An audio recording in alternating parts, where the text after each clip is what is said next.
here I am in Lynmouth, known for its cliff railway and the flood of 1952. It's a beautiful place with valleys, hills, and the coast. However, in the summer it is inundated by tourists, as you can see. I have noticed a pattern, and I call that pattern the 5 o'clock vacuum. And that's when all the tourists disappear and go home. I would like to state now that I am not a tourist. The difference between me and a tourist is that I am pointing the camera towards me and then panning like this, and the tourist will be holding the camera like this. Look, there is the harbour.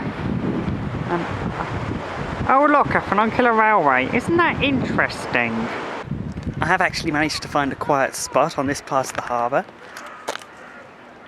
so that's nice. I think vlogging outside is very different because there's more that can go wrong. Yeah. More random things can happen when you're outside. Back at home, I can control the environment. Out here, anything can happen.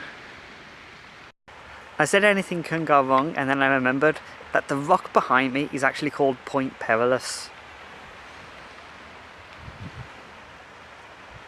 I think I'm in danger. It looks stable enough.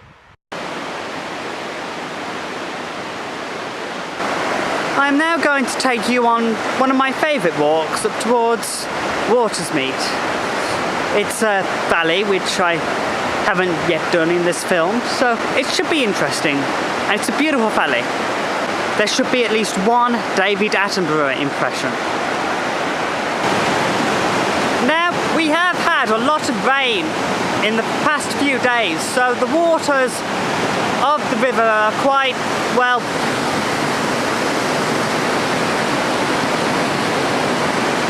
rough. It really is when it has rain that you want to come up a valley like this, because, well, you've got more water, you've got more rapids. If you have a canoe, I suppose you probably could go down the East Lynn River, but otherwise it's just a lot more beautiful when there's more water. I mean, kayak, not canoe. That is a heron down there. Looks like it's having a good fish. I actually came here earlier in the year, in April, the day before my birthday in fact, and the photographs are on my website. And I actually found it easier to photograph with less leaves on the trees, which, you know, you would have thought it being greener would be nicer. But the less leaves on the trees, the more light gets into the valley and the easier it is for the photographs to be taken. I just ascended a flight of steps then, while talking to a camera. That could have ended badly.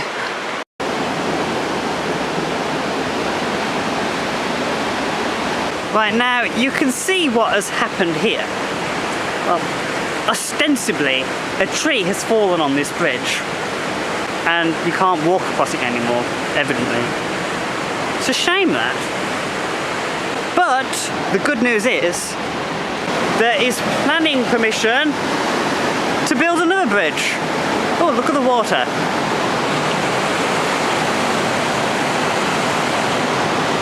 Nice. If I have one piece of advice for you is, if you're going on a walk like this, whether it's down a valley or up on the moors, wear sensible shoes. I do all the time. Look.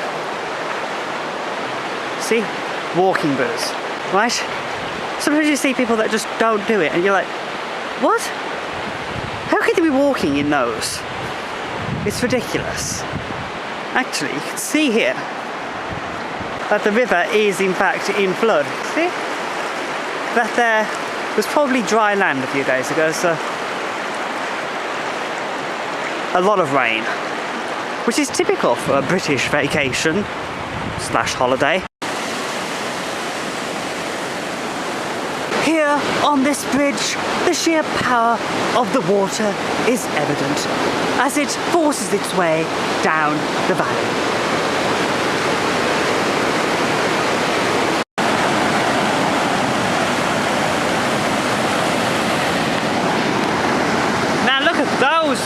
rapids. I mean, that's a sport.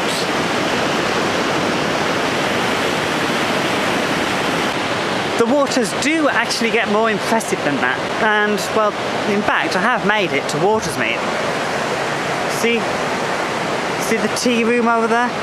I don't think it's still open at the time. No, it's after 5 o'clock.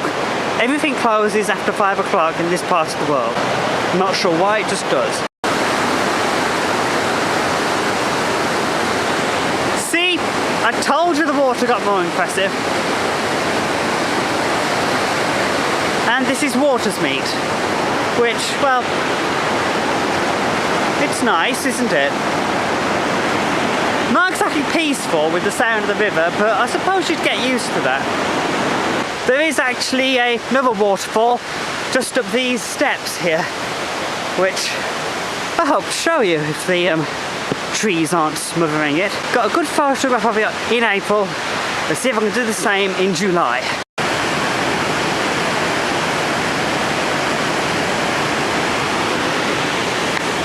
Well, there's the other waterfall I was talking about.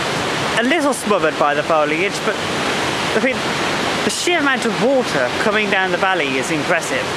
We didn't have days of torrential rain, but still. Yes, the East Lynn River here, showing its power and beauty. A most spectacular sight. So I'm back here at Watersmeet House, and that was a very nice walk actually. Look, a squirrel. Random squirrel putting its back to me. That's nice. Well, anyway, that was a nice walk. And one of my favourite walks, and I hope you enjoyed it.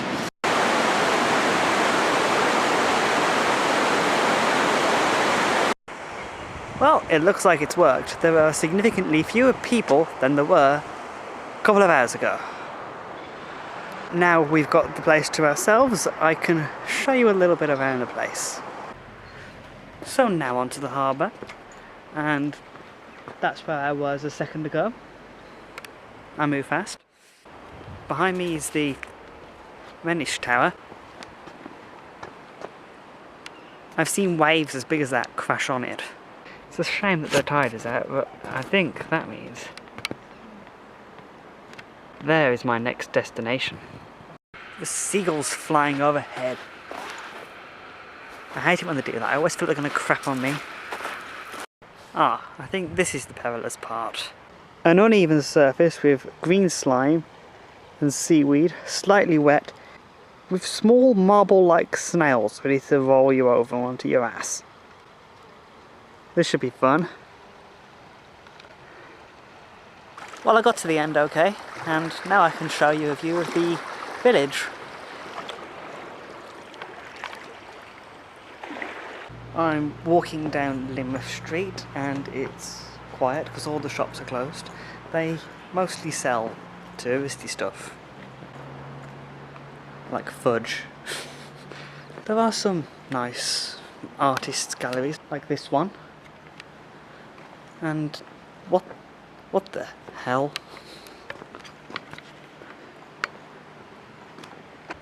I have no idea what that is. I can't really show you around Lynmouth without showing you the Cliff Railway, so there it is.